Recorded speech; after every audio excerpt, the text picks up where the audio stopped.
Might even ask Adrian to give us a poem or something while we're waiting. Actually, do you know what you can tell me while I'm just checking this comes through? Hold on, let me just see.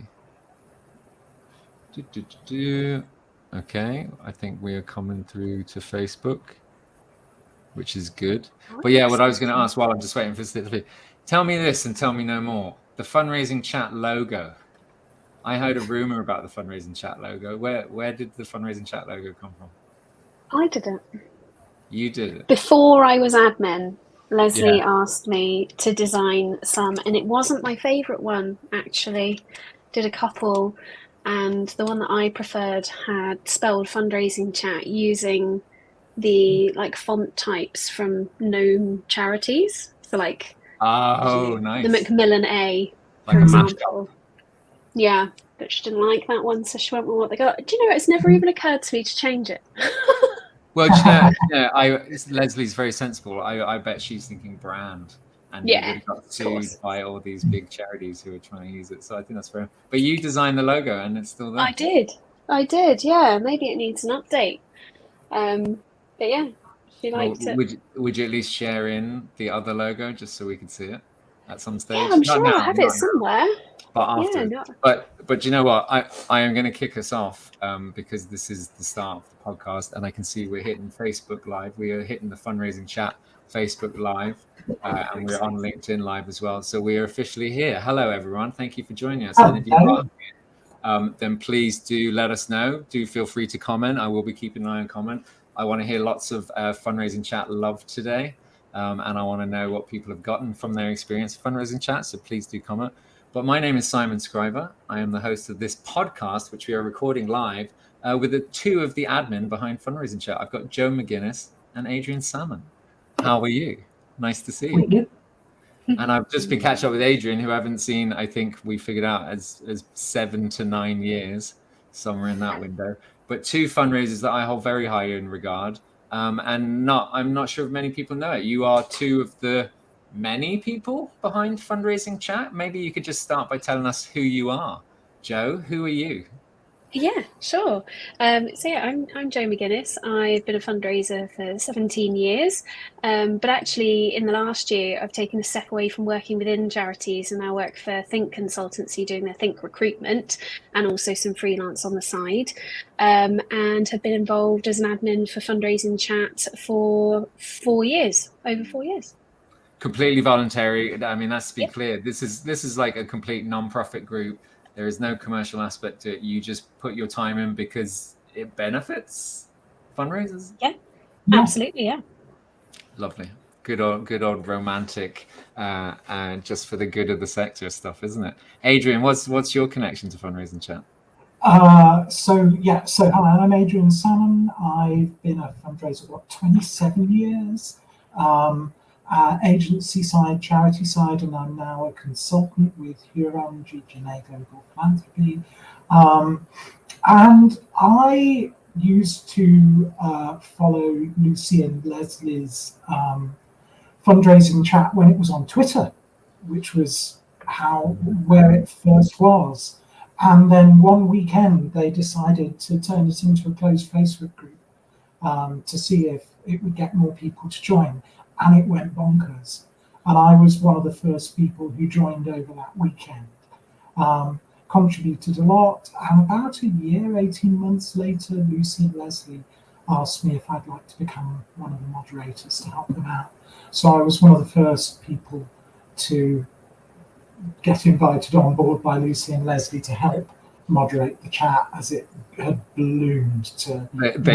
They had bitten off more than they could chew, and so needed some admin help. I had forgotten the link between Twitter, that it actually started on Twitter, and then they kind of moved to that group. It started on Twitter, and I think what Lucy and Leslie found was that people weren't very forthcoming on Twitter because it was public. And actually all of the things that people wanted to talk about in fundraising, quite a lot of them were things that they didn't want to talk about, frankly, on a public forum. So that was why it switched over to Facebook, because you could make it a private group, you could control who came in, and you could set a clear set of guidelines for everybody, so that the chat was a confidential space where fundraisers could actually talk frankly about their jobs. And it's funny because it's like it is viewed as like a private group because you have to request to join. It is and a private be approved. group, yeah. But it's still 20,000 plus people. So I'm always like, when people are doing like, I have this like sensitive HR issue, there's still like 20 something people, but it works because you can do anonymous posts and things like that, and you guys seem to manage it well. Tell me about the rest of the admin team, because how many people are on the admin team now? So we've got 2 admins, myself and Emma Russ, and then 6 mods, all of whom do it for free and in their own time. I think Adrian and Claire are the only 2 from the existing team when Leslie and Lucy set it up when they were involved, and the rest came on board when Emma and I joined, and there was a call for people willing to help with the beast that is fundraising chat. And everybody's fantastic. They really get the ethos of fundraising chat, and why it matters to so many people and why it's so important as a sector resource. And I think the majority of our time is spent making sure it remains that safe and as confidential as possible space for people to use within the sector. I love it. I have been in it for, I think it's like around 10 years, give or take, in consultant stage, in agency stage, in charity stage, whatever part of the career. And I don't ask a lot of questions, I'm a bit of a lurker, and I want to ask about lurkers, but it's just so helpful just seeing other people's questions and people just earnestly just like throwing out. I'm almost amazed sometimes, like it's like you have access to these top consultants, 20,000. You could put in your direct mail piece and just be like, can you all just tell me what's wrong with that? I don't think I'm brave enough to do that, but I think like the feedback people get is invaluable. Yeah, absolutely. And I mean, that was one of the things that struck me from, the very first days of the chat was, somebody who was a sole fundraiser working in the back of Beyond would post up a question, and they could get an answer from one of the top fundraisers in the country who just happened to see it and thought, oh yeah, I can help with that. Mm. It's like your own extended fundraising team, isn't it? Like you've got 20,000 team members that you can you can ask them. Let me go back to the beginning, because I do want to really acknowledge the fact about Lucy Caldecott and Leslie Pinder, who set this up. And I've got people watching this on Facebook and LinkedIn. If you're watching this on LinkedIn and have never heard of Fundraising Chat, then please do come over to Fundraising Chat and join it, or request to join it. But Lucy and Leslie, you have to answer the questions. Yeah, you have to answer me these questions 3, don't you? You have to get it all right. But Leslie and Lucy, I just want to say like huge gratitude for them setting up, and they, I've followed their careers a bit in the sector over the last decade or so, really. And Lucy, beyond the sector and everything that Lucy does in politics now. And just, it's been consistent in from what I've seen in their careers, the generosity in terms of doing stuff for the good of the community, for the good of the sector.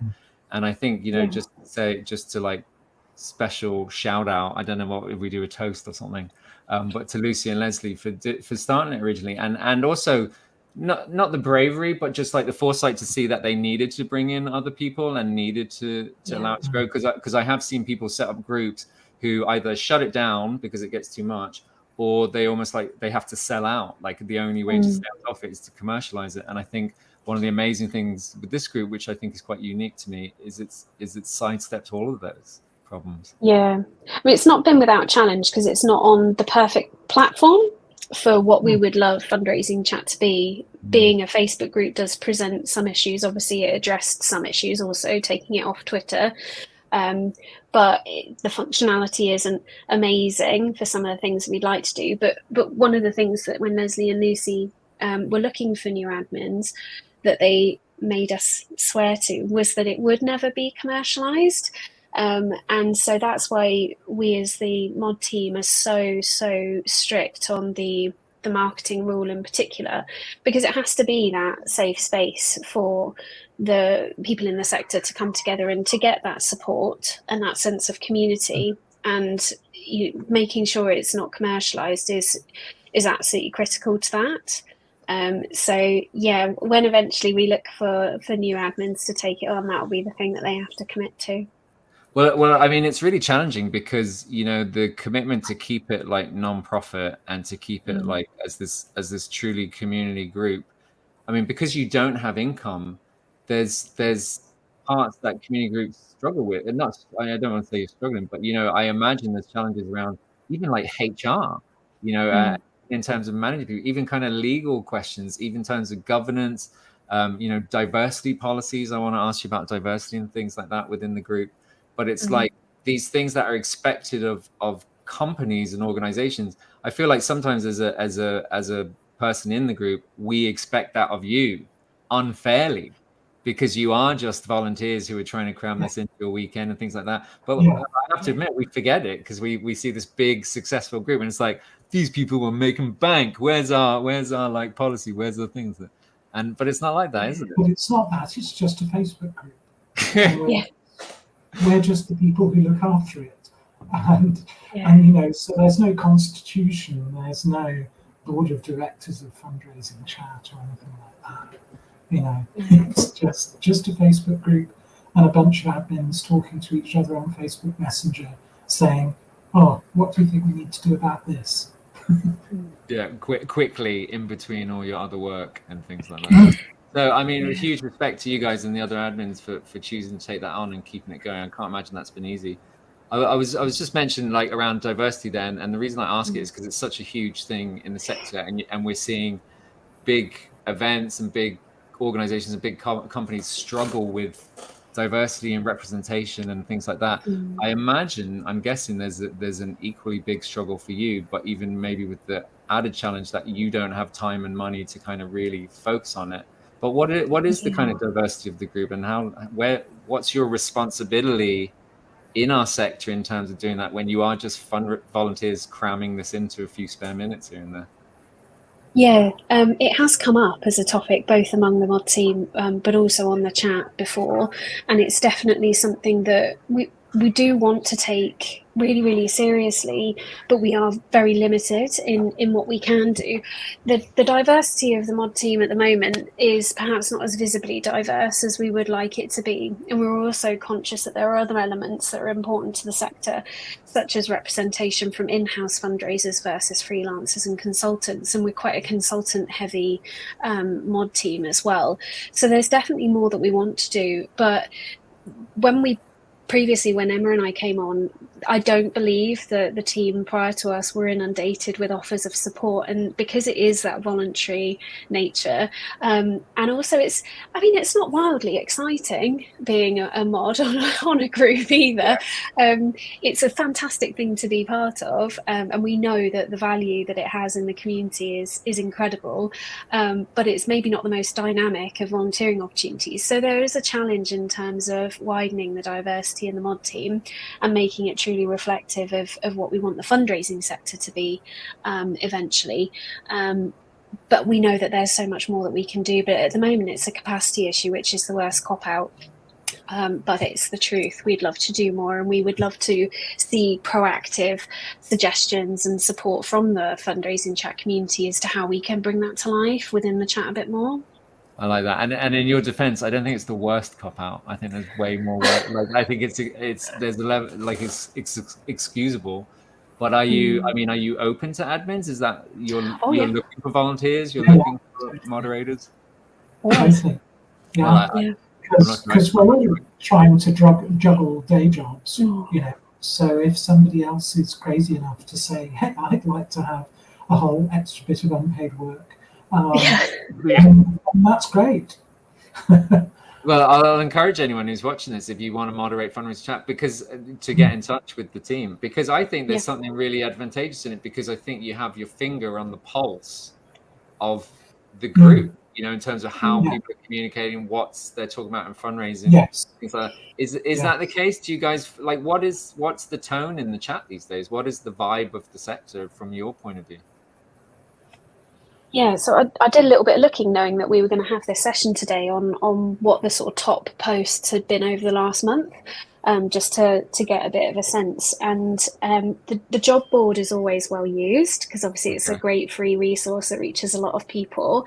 And we know there's a lot of movement within the sector.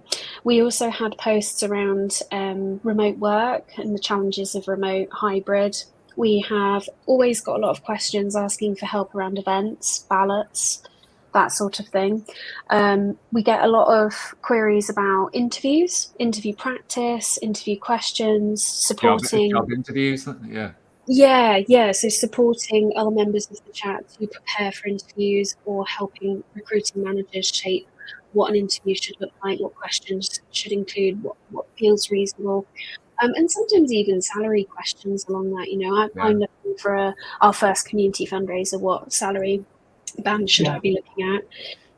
We also get a lot of questions and sort of pleas for help from sole fundraisers who are trying their best to do it all, often up against great expectations from leadership and boards.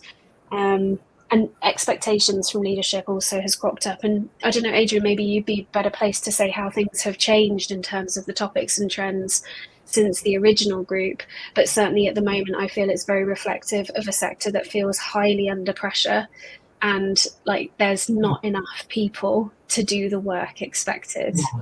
And I think that's been a thing that's been creeping up for some time. I mean, when fundraising chat started, I think it was just the early years of the coalition government, and austerity hadn't really started to bite. So it was still a pressured sector, but there wasn't the sense of, I think, that there is now. How on earth am I going to do this? And everybody has, one of the classic questions that I think has recurred since the very beginning of the chat is, what's the kind of multiplier of my salary that I ought to be raising as a sole fundraiser or as a head of fundraising, but I'm also the only fundraiser.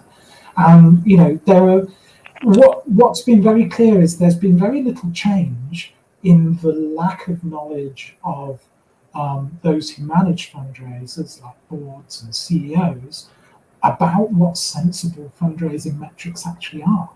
They just want something easy. They want to be able to say, oh, everybody ought to be able to raise 4 times their salary in their first year. And then they set people these expectations and wonder why nobody stays in the job more than a year. So there's that.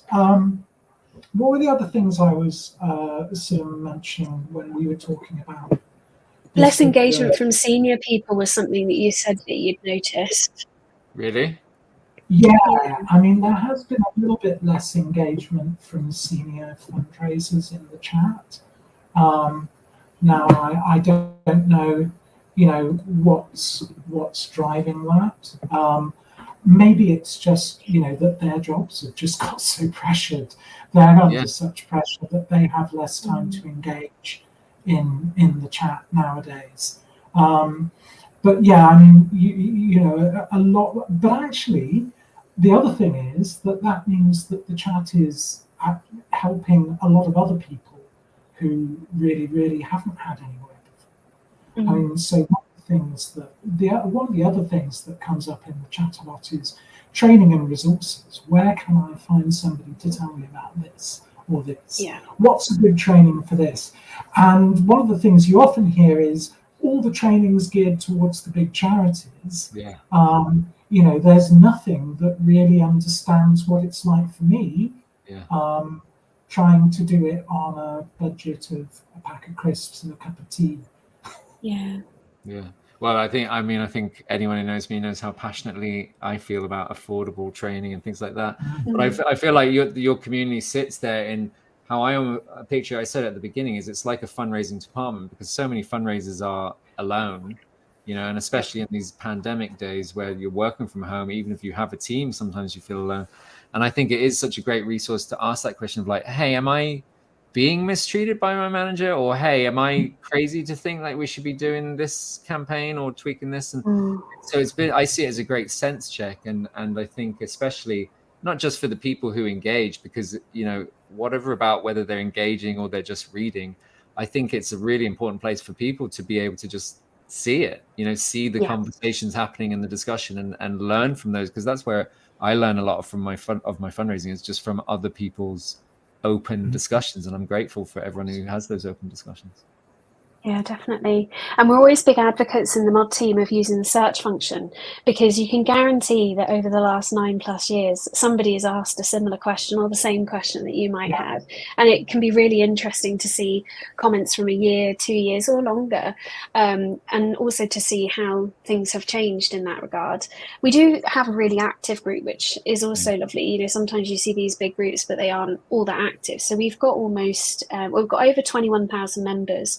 And almost 14,000 of them in the last month have been active. So they've commented, liked, which is amazing. And just to give people who might not know a bit about the chat a bit of an indication of the level of activity. So we average about 12 posts a day, which again, I think is really good. And we average about 79 interactions or comments a day as well. So there's always stuff popping off on there, and I think that's lovely and really helps the community aspect. But again, going back to something that we flagged earlier, being on a Facebook group is also really limiting, because there's some of these conversations we would love to take off on a tangent, or do different things with them to really support the community with some of these key topics, whatever. But Facebook is limiting, and there's also some of the functionality that we've purposely limited in order to keep it to that safe space. So if we have chats that go off on a tangent, we can't then moderate them, and then we can't maintain the safety of the group. So it's great, but there's some frustrations with it being such a big Facebook group as well. I do feel like you have this unique challenge in terms of where you sit in the sector, and it makes things challenging. There's a question come in, and I will say to anyone who wants to ask questions, I'm trying to keep an eye on the chat box. Fundraising chat. I'm just nosy and curious. But my partner Nikki Bell, what can we, the sector community, do to make fundraising chat a better, more productive space? And you touched on the idea of volunteering and even putting yourself forward. But I guess maybe in terms of how we conduct ourselves in the group, like any suggestion. I mean, I might just start by saying, fair play to you, Joe, for being so open and transparent about figures and things like that. And I love in fundraising chat when people are like, this is the average I'm seeing, this is the figure I'm seeing. So being that openness, I think, is great. But do you guys have any other thoughts in terms of how we should be behaving in chat and using it? Shall I go? Go ahead, Adrian. So I mean, a couple of things spring to mind. I mean, there have been a couple of times when we've had to moderate difficult instances on the chat. We had at one point a member who did not respect the diversity of other members of the chat.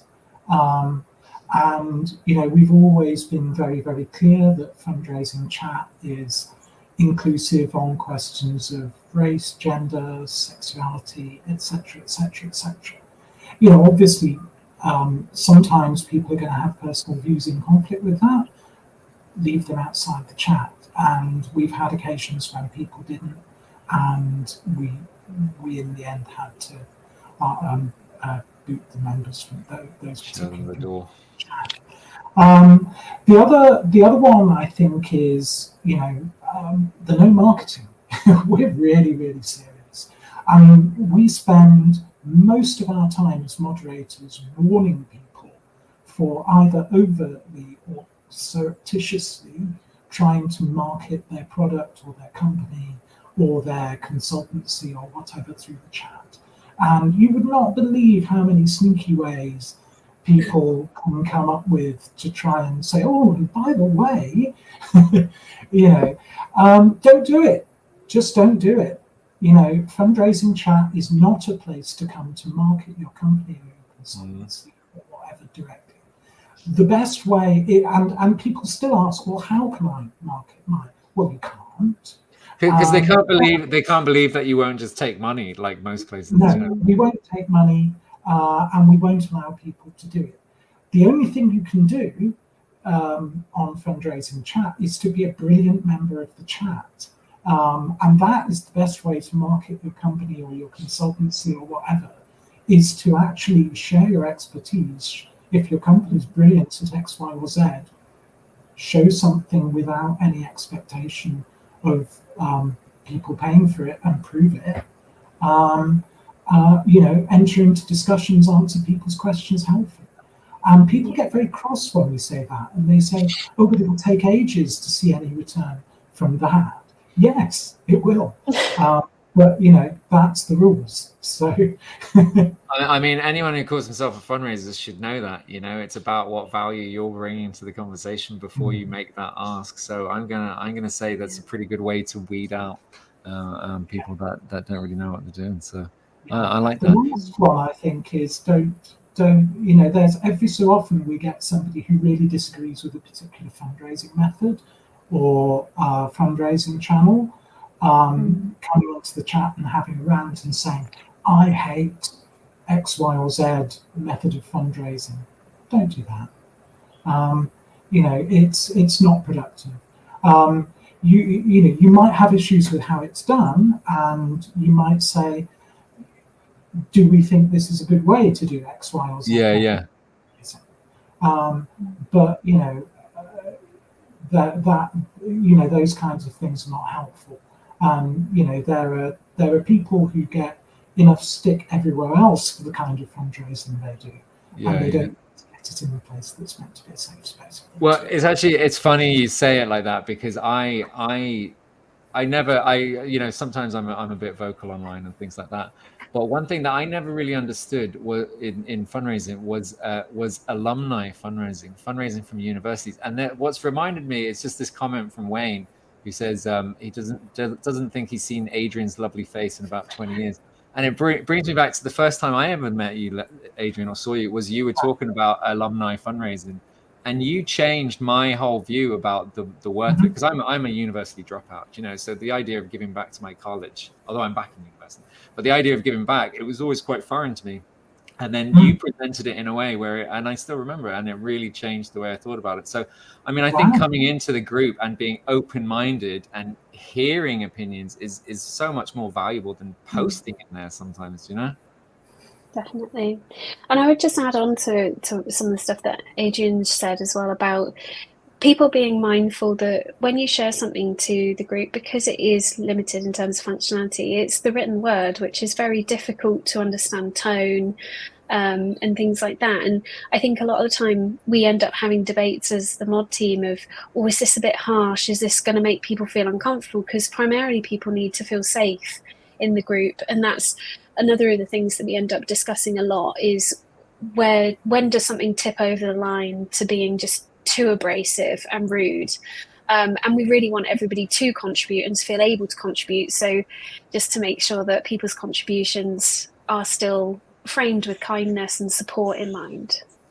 I mean, we know there's challenges managing fundraisers. Now you're managing like volunteer fundraisers, everything. Like it's not an easy task. So I will not be applying anytime soon to be a moderator. I apologize. But I do highly encourage, I'm using this platform to suggest anyone, especially from underrepresented backgrounds, or underrepresented voices, it would be great. So please do get in touch.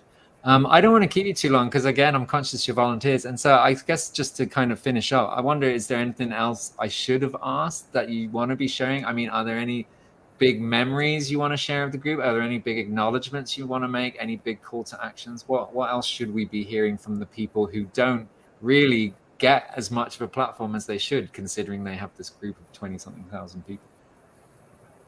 I think for me, I'd just like to say a massive thank you to Leslie and Lucy, who started it all, and everybody who has contributed, been a mod, been one of those memorable moments since then, because it makes it what it is. And that's why we still see about 4,000 people join every year, is because it's known in the sector as such a useful community to be a part of. So I think for me, it's just, a thank you, and to echo that call for please do get in touch if you want to be involved in any way, shape or form. But Adrian, when we caught up, I think you said that you did have a couple of positive, memorable moments, which might be nice to end on. I mean, I think the biggest one was when somebody posted a question in the chat. They were panicking because they had to put a grant application in, an opportunity had opened up at incredibly short notice, and they didn't know what to do. And I think their original post asking for help got about 70 or 80 comments. You know, people just piled in to say, we got this, you know, how can we help? What can we do? 2 days later, they posted back saying, we got the money. Yeah. You know, and it was more in a grant than this particular organisation had ever had before. And it was all as a result of the advice and the help that people had given in the chat. And that was just brilliant. I remember, I think I was on the train back from somewhere when this was all happening, and I was just sort of giggling manically on the train all of a sudden. Because, you know, this is why Lucy and Leslie set up the chat. This is what it's for. Is so that people can come and ask a bunch of people and then go and raise money. Absolutely. I love it. I mean, I think it's kind of what keeps me in the sector and in the role is like fundraisers have always been so generous with their like time and knowledge to do that. I mean, sometimes you have to ask them, but because they're so busy, but generally fundraisers are always so helpful, and so much of what I learn is from them. But I guess like fundraising chat has just made that easier. And I'm not even just saying this, it is literally the only reason I log on to Facebook now. Like there's nothing else I use Facebook for except to every couple of days I check what people are talking about and what's happening in the sector and things like that. So on a personal note, I'm very grateful that you choose to do this every day. You are not unseen, you are not unheard. I'm completely in awe of that. And for anyone else who's watching this, you know, if you want to share any love in the chat or anything like that with the fundraising chat crew, then I think they deserve it. So like huge round of applause for you guys, and a huge round of applause for everyone who's been involved from start to finish, you know, well, not finish, but start till today. But that's it. So I appreciate you joining. Thank you for this LinkedIn live. Thank you for the Facebook live. And thank you for, we will be putting this out as a podcast so that people can check in if they haven't heard it. And I will be back next week. Every Friday at 1 p.m. I talk to people who I'm just curious about. And I'm not sure it actually helps anyone, but I find it fascinating. And so we're going to be looking at some historical fundraising next week. But Adrian, Joe, so lovely to see you again. Thank you for your time, and we'll see you again. Thanks for the work you do. Brilliant. Thanks, Simon. Bye.